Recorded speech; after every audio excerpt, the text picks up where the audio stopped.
Bismillahirrahmanirrahim. Assalamualaikum warahmatullahi ta'ala wabarakatuh. Alhamdulillahil wahidil qahar al-azizil jabbar mukawwiril laili 'alan nahar. Asyhadu an la ilaha illallahu khaliqul jannati wan nar wa asyhadu anna Muhammadan abduhu wa rasuluhul mukhtar. Allahumma shalli wa sallim ala sayyidina Muhammadin sallallahu alaihi wasallam wa ala alihi al-athhar wa ashabil akhyar amma ba'd. Fa ya ibadallah usi nafsi wa iyyakum bi taqwallah wa ittiba'i rasulih la'allakum tuflihun. Faqala Allah ta'ala fil Qur'anil Karim, a'udzu billahi minasyaitonir rajim. Bismillahirrahmanirrahim. Wasari'u ila magfiratin mir rabbikum wa jannatin arduhas samawati wal ardu uiddat lil muttaqin. Shadaqallahul azim wa balagha rasuluhul karim wallahu a'lamu bi muradi wa nahnu ala dzalika minasyahidin syakirin walhamdulillahi rabbil alamin. Hadirin jamaah salat subuh rahimani wa rahimakumullah. Mari kita bersyukur kepada Allah Subhanahu wa taala dengan ungkapan kalimah tahmid.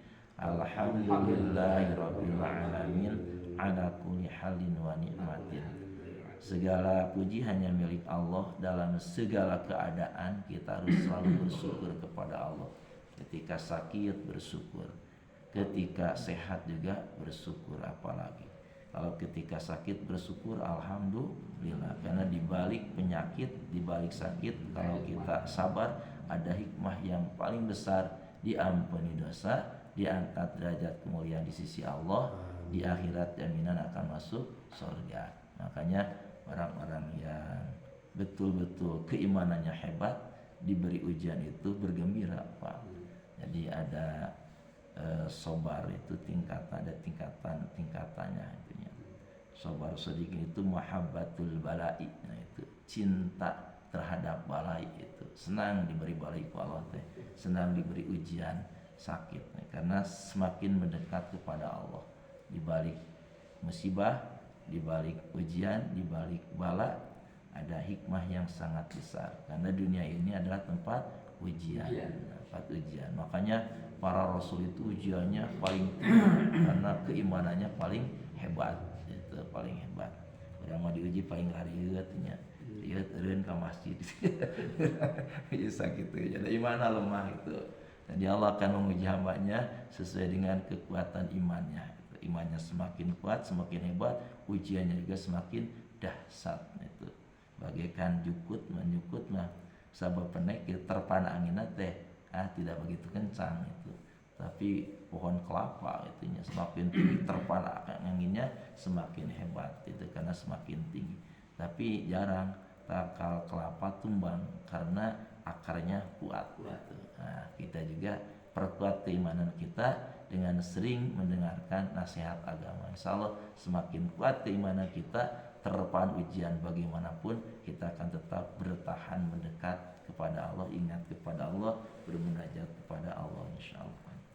Dan mari kita bersolawat kepada Rasulullah SAW dengan ungkapan kalimat Allahumma shalli ala sayyidina Muhammad wa ala ali sayyidina Muhammad. Bersolawat itu ibadah kepada Allah. Kenapa? Karena diperintah oleh Allah Subhanahu wa taala. Yang mudah-mudahan sholawat yang kita baca ini adalah masuk ibadah yang diterima oleh Allah Subhanahu wa taala, dan kita mendapat jaminan dari Allah berupa Allah membalas dengan rahmat yang sangat banyak, dan kita semua mudah-mudahan diakui sebagai umat Rasulullah SAW dan mendapat syafaat darinya pada hari kiamat nanti. Hadirin yang dimuliakan oleh Allah Subhanahu wa taala, mari kita lanjutkan kembali talim dari kitab Bulughul Maram, masih dalam judul Babu Sholatil Idain, bab salat dua hari raya.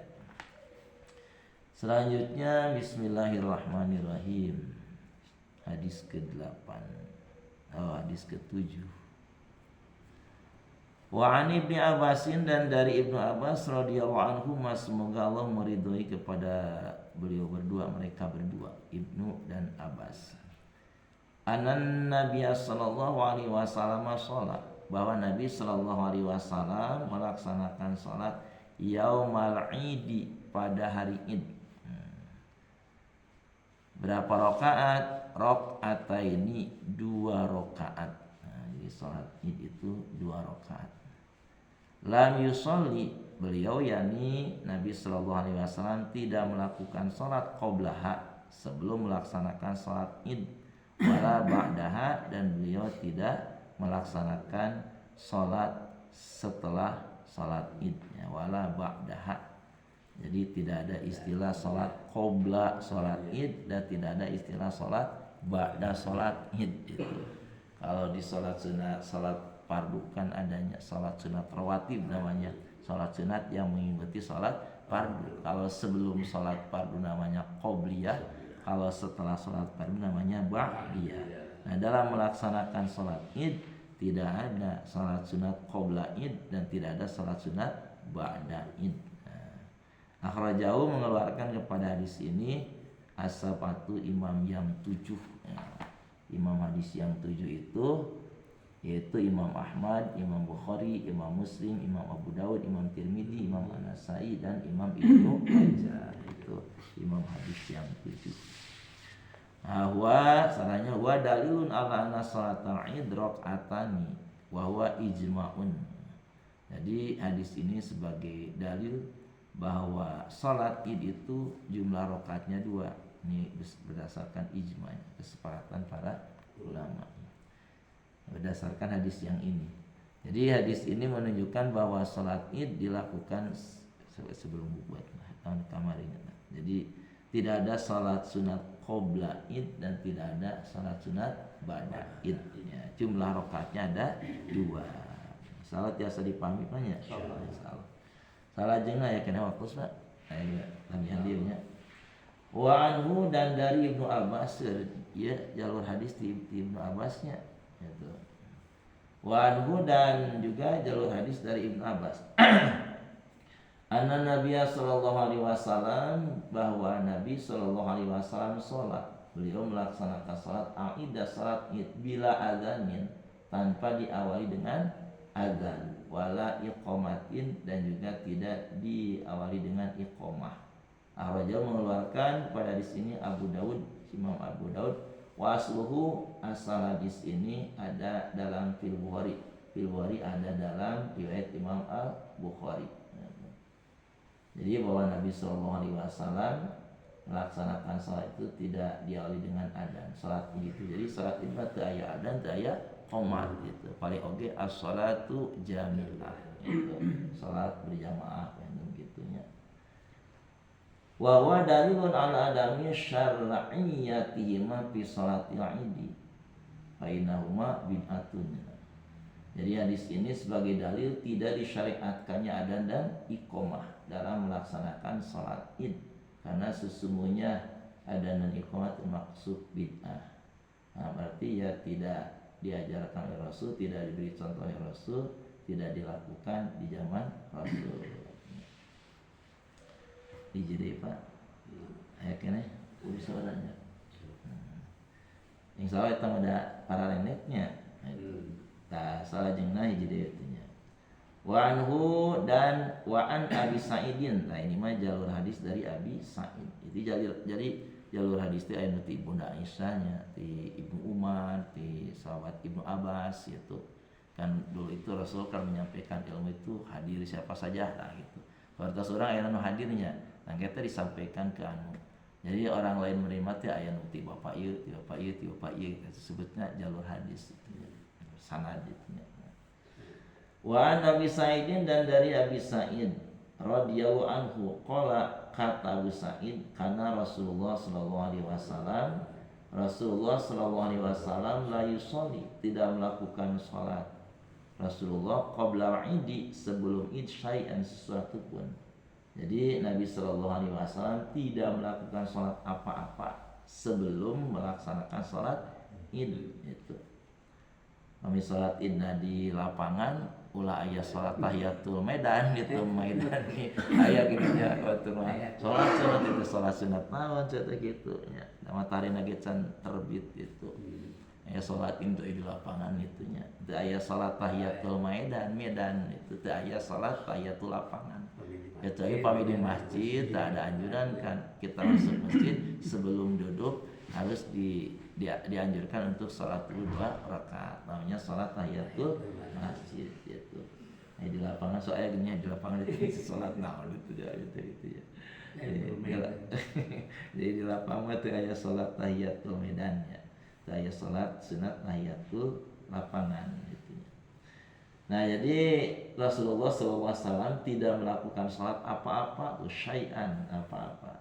Isim nakiro di dalam susunan nafi itu menunjukkan nakiro tidak ada sesuatu apa-apanya. Jadi tidak melakukan salat apa-apa sebelum salat itu. Faidha raja'a, lalu ketika Rasulullah SAW pulang ila manzilihi, ke rumahnya, sholat, maka Rasul melaksanakan sholat rakaataini 2 rakaat. Rawi telah meriwayatkan pada hadis ini Ibnu Majah bi isnadin hasanin dengan sanad hadis yang hasan, itu bagus. Jadi hadis ini menunjukkan bahwa sholat Id harus dilakukan dahulu sebelum khutbah mana.